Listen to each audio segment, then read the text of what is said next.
It's only right that I think certain people visit certain spaces. I don't think every space deserves everybody. I think some of the spaces got to get their weight up before they sit and talk to certain individuals who have been the architect of sound eras, been the architect of successful groups, been the architect of taking successful people and remixing their songs to make them even more successful for the sole purpose of the culture, of expanding the culture, creating careers, creating economy. I say that now because when we first started, we didn't think of it like that. But we are the masters of our own universe. So if you put this man at the nucleus of his universe, you know how many verticals, yes, how many lives he's impacted. How many planets? How many planets he's when the created. planet and the stars and the moons connect. Come on. That's what it is. You don't believe me? Ask Funk Dubious. Give that a big round of applause. Ask House of Pain. Give that a round of applause. Ask Daddy Freddy. Give that a round of applause. If you know, you know. Ask Tricky. Ask Jizza. They'll speak to it. Wow. Ask U2. Ask Janet Jackson. Damn. They'll speak to it. Ow. Ask CeeLo. Ask Method Man. He'll speak to it. Ask Rock Marciano. He'll speak to it. Ooh, that's my guy. Ask Rome Streets. He'll speak to it. Okay. They'll all speak to his greatness and his brilliance. Ask Planet Asia. He'll speak to it. Ask Sway and King Tech and DJ Revolution. We will speak to it because we've supported this man from day one. I want to welcome him back to the show. Yep. This is my brother. He's an icon as we celebrate 50 years of hip-hop. Give it up for the soul assassin himself, the one and only DJ Thank you, brother. Hey. Thank you, brother. Thank you very much. That was really nice. Thank you, guys. We've been doing this for a long time, That right? was nice. Long time. Yeah, look what I need to do, Heather.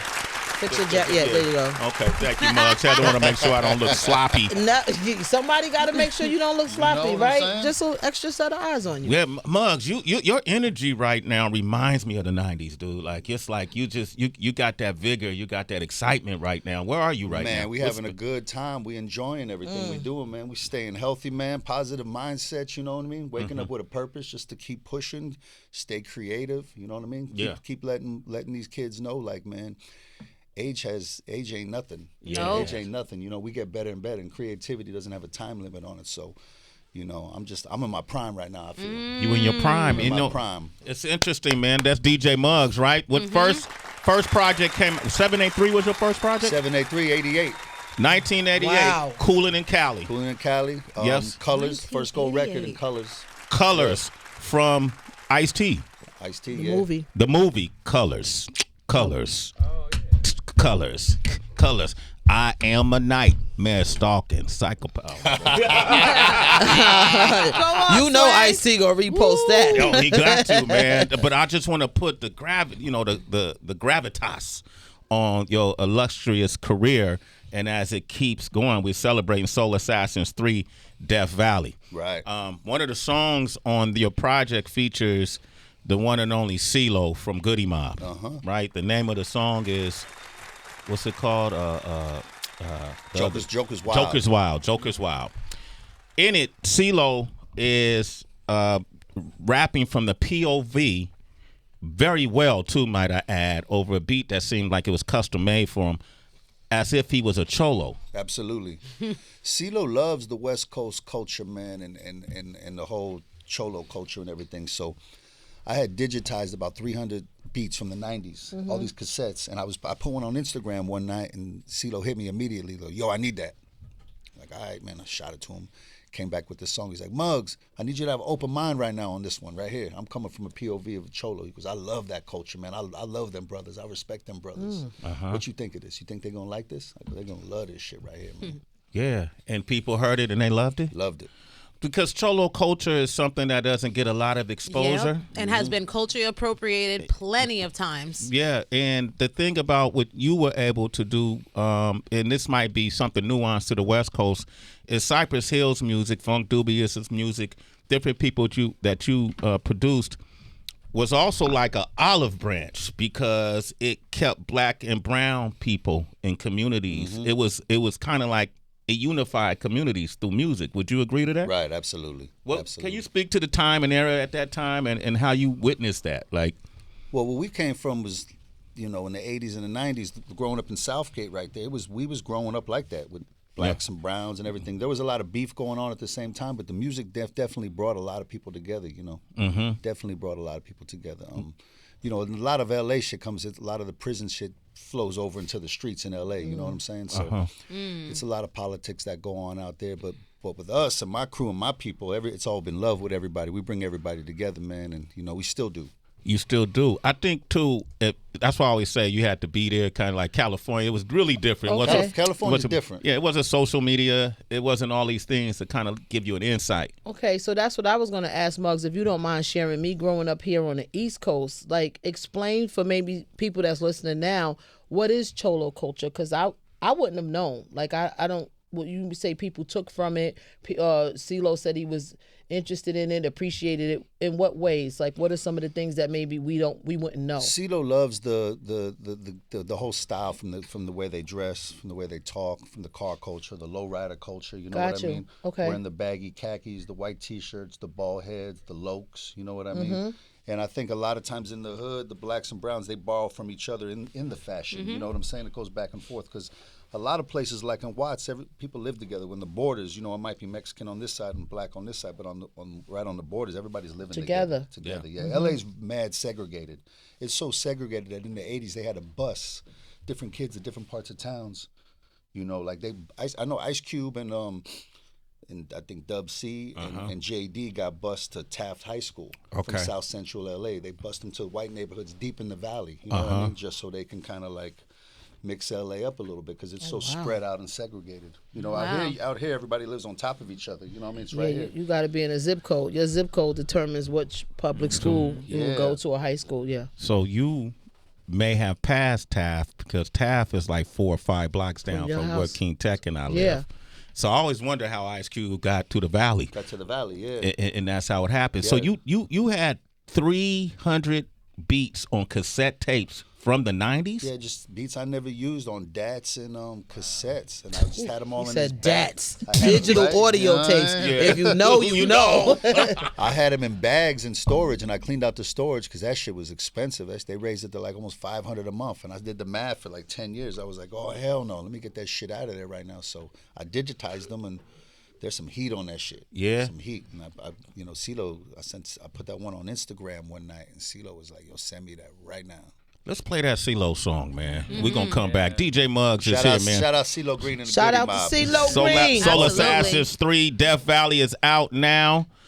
This song is called Joker's Wild. CeeLo came on this, and I swear CeeLo may have one of the illest freestyles ever on the Wake Up Show. Wow. And when you hear him, when CeeLo really gets a chance to exercise his skill set, you'll hear on this. Check it out. Joker's Wild. That's the Soul Assassins 3, Death Valley. Muggs is here, former construction worker. Oh, you know I worked construction in high school, man. Yeah. We work, man. Former construction worker. Hard work never goes out of style. I hear that. Absolutely. Why do you make music? Do you make it for respect? Do you make it to prove something? Why do you make music? I just love it, man. I just love it. There's something in me that I just don't feel complete if I just ain't making music a couple days a week. You know what I mean? And at this point, man, it's like I just like to find new talent and expose them to the public. You know, like look, man, this is what's going on, and keep what we do and what we love. Keep this shit growing, man. You know what I mean? That. Keep inspiring. You were very instrumental in the West Coast rap trajectory, becoming really prominent in the early 90s. And it was different for people. You hear people who didn't really understand it. It just kind of hit the ground running, you know, and a lot of the subject matter that Ice Cube and folks talked about back then was considered shocking. When you evaluate and you look back at that time, what do you think West Coast rap's significance has been in this culture? Man, just bringing a unique perspective, man. Like, look what we do over here, and look how we do it, and just spreading this LA thing. I think a lot of this LA culture in the streets has like infiltrated a lot of this, even the East Coast, the way brothers dress and the way brothers act. You know what I mean? I mean, early on, New York was a big influence on the West Coast. But as times went on, even the gang shit through the music, you know what I mean? It kind of infiltrated the East Coast. Do you think it's been a detriment? Because some will argue that the West Coast style of rap triggered a downfall in how we think, because the music business focuses Man, primarily on if the way you think is the way you think, that's the choice you made, and if that's what you chose to do, that's on you. You know what I mean? And if you want to be a sheep, that's on you. The West Coast did what it did because that's what we did. You know what I mean? And if it wasn't a downfall in the music, not at all, man. We brought this shit to the world, man. Okay, DJ Muggs is here. Soul Assassins 3. Word. Muggs, when you think about all the decades that you've been able to penetrate, stay relevant, and, you know, Sway started off by complimenting your energy, and we all feel it. We all feel the light that you have within you. What are some things in this new prime state of your career that you're doing that you didn't do at the beginning of your career? And also maybe some things that you've stopped doing that you used to do in the beginning of your career. Right now, we deep in Hollywood right now, so we're scoring films. I got a movie coming out this Friday called Divinity. You better work. Steven Soderbergh film. Comes out on Friday with Stephen Dorff's starring. Congratulations. Yeah, we scored that. And another film, Death Valley, which is a soul assassin movie I did with Jason Goldwatch. That's coming out, you know what I mean? So we just expanding it and always trying to stay a little bit uncomfortable and try new things, you know, start playing piano and, you know, get up, wake up every morning and work out, you know, hit the sauna, hit the ice bath. You know what I mean? And you doing ice baths, bro? Keep reading, keep learning. Another thing I tell fools is like, you work hard to make money, man. Study your money. Study your money. It ain't gonna just grow by itself. And don't give it to some accountant, some C student accountant, and let him be responsible for it. You know what I'm saying? And then get mad later because shit didn't go right. Ooh, is that from experience? Yeah, absolutely. I tell these brothers that you ain't gonna let nobody make your beats. Why are you gonna let this man take charge of your money for you? You know what I'm saying? Great so point. The beats is your Not currency. a C student either. He's a Just- C student. Just get a book out, man. Just start simple. You know what I mean? Start simple and go from there. And just keep studying and learn it and make that shit grow and work for you. You know what I mean? DJ Muggs doing ice dips. Baths. Not ice dips. What the hell?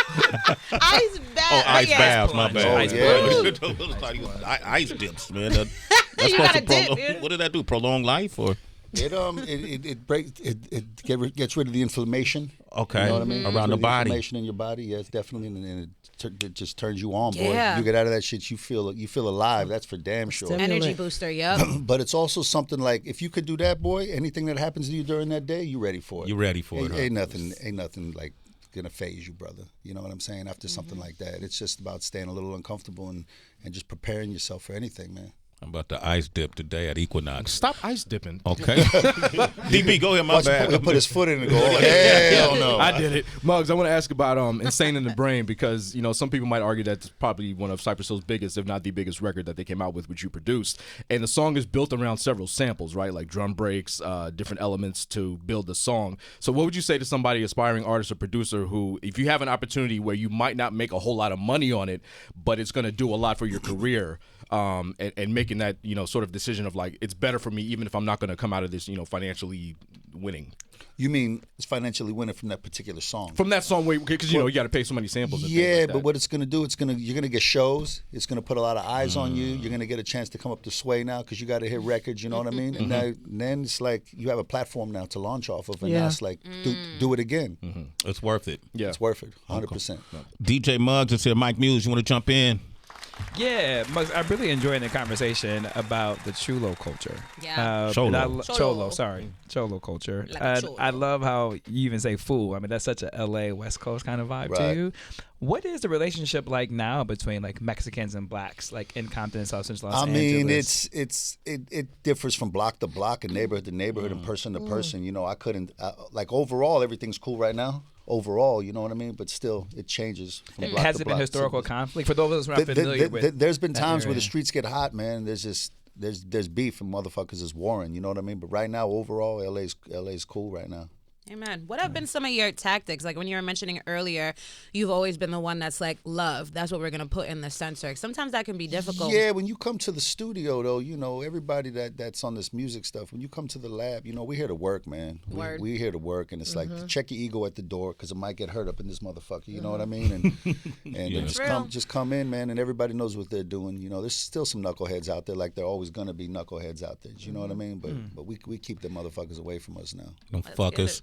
Oh, I'm sorry, I got fired up. Muggs got me fired up. We don't fuck with him. But you ever have like an incident at the studio that got crazy? Nah, not in L.A. Nothing. Everybody Nothing. comes with respect. Yeah. There it is, Cypress Hill. Come on, DJ Muggs. Hey, Muggs, man. I first of all, congratulations on all that you've accomplished and still continue to do for this culture. Yes, sir. You're one of those people that I want to make sure is talked about often. Your legacy is in the DNA of a whole lot of successful careers, and it should be acknowledged. And so I want to say I appreciate you, all that you've done. Thank you, brother. I'm very fortunate that we've had the opportunity to do this shit together, parallel. Right. You know, from the time Cypress Hill 783 was one of the first groups we would play on the Wake Up Show, just because of the way you produced that song, that sample you had. Coolin' and Cali sample was fucking dope, right? Yeah, the Kool and the Gang sample. That was the Kool and the Gang sample? Yeah. Okay. And so since then you've been totally consistent. It's 2023 and he still got projects. Still got him. Still got them. Give it up for the one and only DJ Muggs. Muggs, at one point Cube and Be Real were rivals. And now they're brothers. They were brothers to rivals to back to brothers again.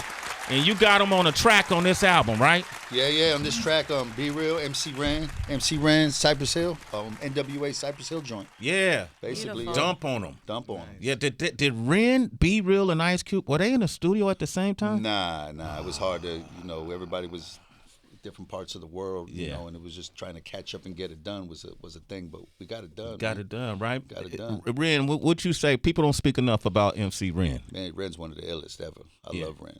I love Ren to death. Yeah. Yeah. Len was super lyrical at a time when the West Coast didn't get credit. Right. Well, not enough credit for having super lyrical when they lyrics. started getting lyrical. I think the first cat out of L.A. that was lyrical to me was King T. King When T. I first heard King Give T. it up for you know what King I'm T. saying? Absolutely. Give it up for King T. Absolutely. That's real. That was when I Shout heard out to King when T. I heard the Paybacks a Mother, that first single, I was like, who the Wow. hell is this motherfucker Yeah. right here, yo? Yeah. That's And crazy. then from his lineage, you get Exhibit, you get the Alcoholics, Yep. and all those, All that shit. all of that, right? And then Cube just fucking took it shit to another level. Cube and Ren, you know what I mean? Death Certificate, America's Most Yep. Wanted, all those different. Some of the greatest albums ever made right there, them two records. Yeah. Man, my man Muggs, DJ Muggs. Give it up for Muggs. Yes, sir. We're going to end this interview with Dump On Him. We got Offset coming up next. Offset. From Migos. If you want to talk with Offset, he got a new project, 888-742-3345. Muggs, thank you, brother. Thank you, my brother. Every Appreciate time, it. man. Yeah, Every thank you. time.